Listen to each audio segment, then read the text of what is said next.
Guns in Canada, are there many? There are millions and millions of guns and lots of gun owners as well. It's estimated up to 10 million Canadians actually own guns, 2.5 million of those.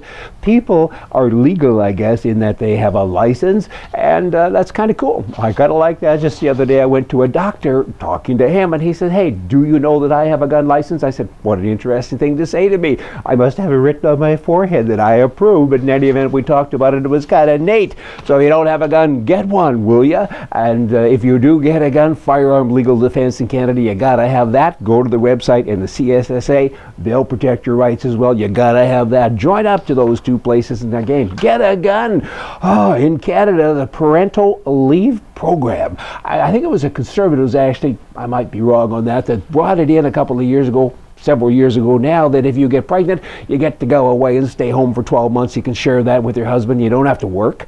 And the taxpayers have to pay you to stay home. The Liberals have now looked at that and they said, that's not very fair. Let's increase it to 18 months. Trudeau government, they're a bunch of nut jobs anyway, but I gotta say, they now have new legislation to protect the rights of transgender Canadians. I'm proud to announce that tomorrow, on International Day Against Homophobia, that we're gonna do all these great things. Is that a hate crime if if you're not fond of gay people? I think it is now. I mean, they're doing all kinds of weird things. You are no longer allowed, I don't think, at least by law, to have an emotion.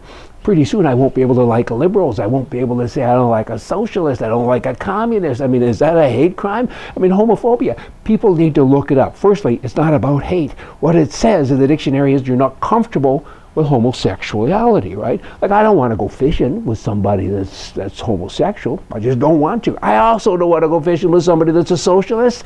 That's just not my deal. He doesn't want to fish with me either. Does that make us all, I don't know, hateful? Does that make us break the law? I don't think so. There's already laws in place that says you're supposed to treat people nicely. You can't go out and hit them with boards, and you can't shoot at them and so on. So do you need another law? It's kind of like, should we have a law that says it's against law to murder a black person? Let's have one that says it's against the law to murder a Oriental person, even a white person. I don't think we need that. We already have a law that says you can't murder somebody. So what are they doing? Just knocking everything around. Blah, Ottawa, Liberals, stupid. I repeat myself again. Now they're saying, the Liberals again in Canada, they're saying Indians. Indians, you know what, we got to give them more, but not just in Canada. Let's reach out now. We're going to go around the world, because there's Indians in other countries, Brazil and Spain and so on. They need help. They need our help.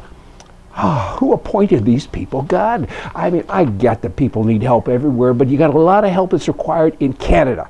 Maybe deal with that first. Kind of like your own backyard. Have you ever heard the story, my grass is this high? Cut it. Don't go and cut the neighbor's grass. Ugh. Liberals, you know what? They should take an IQ test. They wouldn't pass. Hey, y'all, come back to the war. We're going to war for you from the right. See ya.